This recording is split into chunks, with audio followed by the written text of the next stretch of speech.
শয়তানের নিঃশ্বাস চক্রের কবলে পড়ে ইতিমধ্যে বরিশালের সর্বোচ্চ হারিয়েছেন বেশ কয়েকজন। এবার ঘটেছে আরও ভয়ঙ্কর ঘটনা। এনআইডি সংশোধনের প্রলোভন দেখিয়ে কোলের নবজাতক সহ এক ২৭ বছর বয়সী গৃহবধূকে বরিশাল থেকে ঢাকায় নিয়ে আটকে রেখে ৯ দিন ধরে একাধিকবার ধর্ষণের অভিযোগ উঠেছে। বৃহস্পতিবার ভুক্তভোগী বরিশাল নারী ও শিশু নির্যাতন দমন ট্রাইব্যুনালে মামলা করেন। মামলায় বলা হয়, নগরীর ২৬ নম্বর ওয়ার্ডের হরিণা ফুলিয়া এলাকার ওই গৃহবধূকে জাতীয় পরিচয়পত্র সংশোধন করে দেওয়ার কথা বলে নতুল্লাবাদ কেন্দ্রীয় বাসস্ট্যান্ডে ডাকা হয়।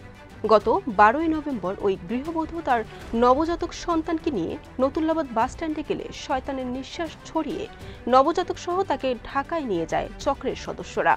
ওই দিন থেকে ৯ দিন পর্যন্ত আটকে রেখে গৃহবধূকে একাধিকবার ধর্ষণ করে। পরে সুযোগ পেয়ে ওই নারী স্বামীকে খবর দিলে স্বামী ঢাকায় গিয়ে তাকে উদ্ধার করেন। মামলায় ঢাকার মোহাম্মদপুর এলাকার যুবক রাসেলকে একমাত্র আসামি করা হয়েছে। আদালত অভিযোগ আমলে নিয়ে কোতোয়ালি মডেল থানাকে এফআইআর গ্রহণের নির্দেশ দেন।